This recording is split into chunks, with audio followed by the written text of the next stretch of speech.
Міне құм келді, әне бетон. Осылай жолдарымыз күшті болады сонда біздің. Міне өзге елдер көрмей қойсын, ұят болады. Жан жаққа таратпаңыздар.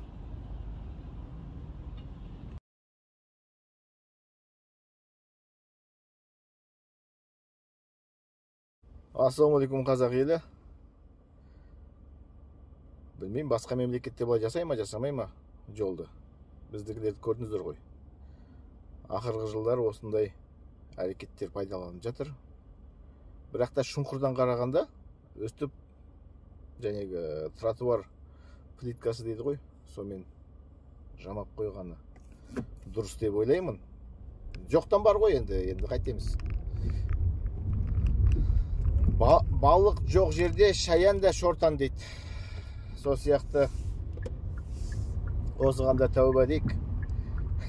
Бірақ та олай болмау керек ағайын. Сонген мына сияқты істей берсеңіздер, ертең күні біздің Қазақстанның, мына Өскеменнің мысалы жолдары бәрі Ресейдегі не бар ғой? Қызыл алан. Мәскеудегі Красный площадь. Сол сияқты болып кетеді біздің жолдардың бәрі.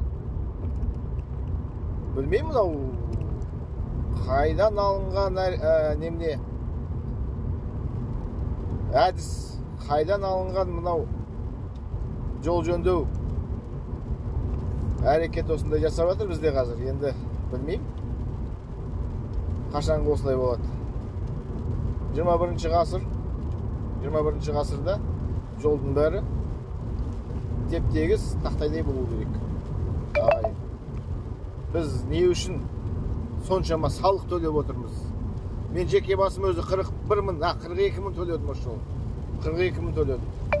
Ол бірақ жанұя. Қаншама мыңдаған көлік жүр. Біреудің көлемі 4, біреудікі 4,5, 500 мың, 600 мыңнан төлеп жатыр. Оның ақшасының бәрі қайда?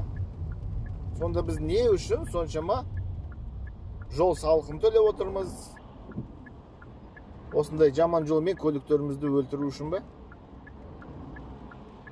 Үлкен мәселе. Қазақстандағы мәселенің үлкен мәселелердің бірі біздің жолдар. Сол жолдарды, білмеймін, жолдар дұрыс істемеген үшін соттау керек. Сонген ана жеке мүлкін бәрін тәркілеп, конфискат жасау керек. Сонда ғана біздің жолдарымыз дұрыс болады. Сонген ол бәрі білет, жолдан қандай керемет ақшалар желініп жатқан. Сол бір ес жемей, бір жылы жемей жолдардың бәрін жөндеп тастасаңыздар болады ғой. Халықтың қамын ойлайтын керек. Халықтың өзіне тағы да айта кетемін. Халықтың өзіне ештеңке сіздерден керегі жоқ. Жол жөндеп беріңіздер бізге, жолды. Салық төлеп жатырмыз ба? Жолымызды жөндеп беріңіздер. Болды.